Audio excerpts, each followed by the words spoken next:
Sahabat SS yang saya hormati dimanapun berada, Assalamualaikum warahmatullahi wabarakatuh.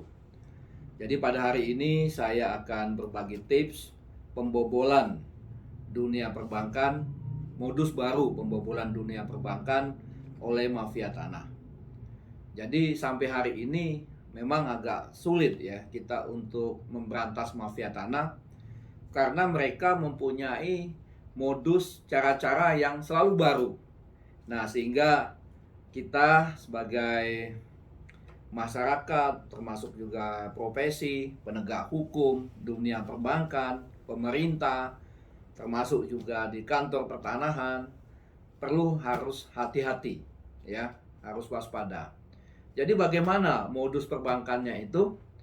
Jadi para mafia ini dia menyewa rumah mewah, rumah elit di Jakarta yang harganya per tahun ratusan juta, sangat tinggi. Nah, sehingga dengan menyewa rumah itu, semua dokumen, baik sertifikat, identitas, mereka foto, sehingga setelah mereka dapat itu dan mereka sudah membayar sewa untuk 1 tahun, semua dokumen tadi dipalsukan, baik sertifikat maupun dokumen-dokumen pribadi, semuanya dipalsukan. Dan juga tidak cukup sertifikat, jadi dibuat juga seolah-olah di dalam sertifikat itu sudah terjadi proses balik nama melalui PPAT dan juga sudah nama yang penyewa tadi. Nah, bagaimana supaya dia menjalankan modus operandinya untuk meyakinkan dunia perbankan?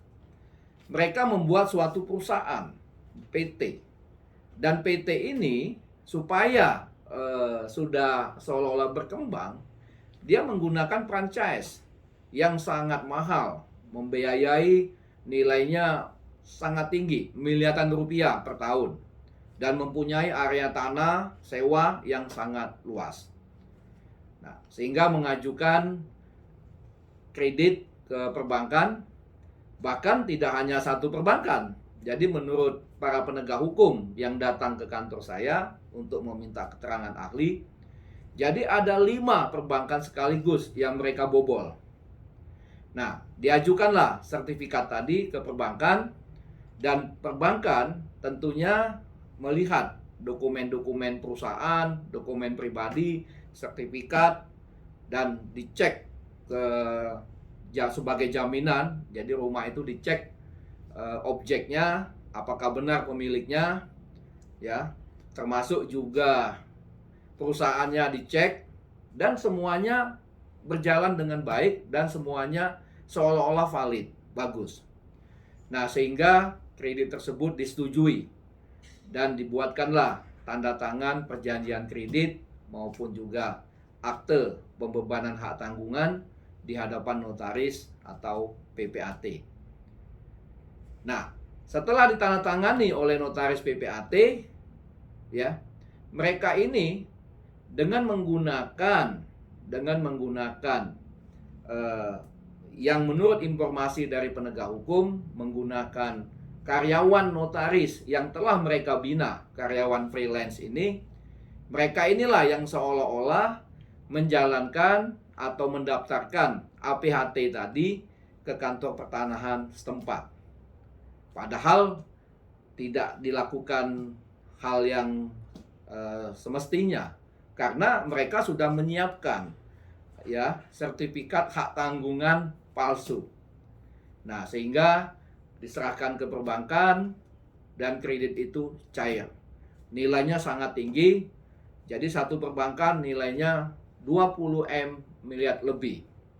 Nah, bayangkan kalau sampai 5 perbankan dibobolnya, mungkin kurang lebih kerugian perbankan 100 miliar lebih. Nah, setelah beberapa bulan, ya, kredit tersebut tidak pernah dibayarkan, sehingga bank bertanya-tanya, ya, kenapa ini kredit macet, ya, macet. Nah, sehingga pada waktu aset itu mau dieksekusi, sertifikatnya dicek ke kantor pertanahan, rupanya kaget. Jadi pada waktu dicek, nama di sertifikat itu bukan nama debitur, ya, tapi nama pemilik rumah yang disewakan tadi. Bahkan tidak ada HT-nya. Jadi yang diserahkan semua itu adalah baik sertifikat maupun sertifikat HT itu palsu, ya. Nah, untuk itulah karena sekarang para pelakunya untung sudah semua ditangkap, ya, ditangkap dan juga sekarang lagi diproses, ya, di kepolisian dan juga akan diajukan ke pengadilan. Nah, tips saya ke depan adalah pertama, bagi notaris, hati-hati menggunakan karyawan apalagi freelance. Nah, notaris pun untuk dunia perbankan carilah betul-betul notaris yang capable. Ingat kan belum lama ini ada yang namanya notaris palsu. Itu juga digunakan oleh para mafia tanah. Nah, tapi kalau yang sekarang ini dia tidak menggunakan notaris palsu.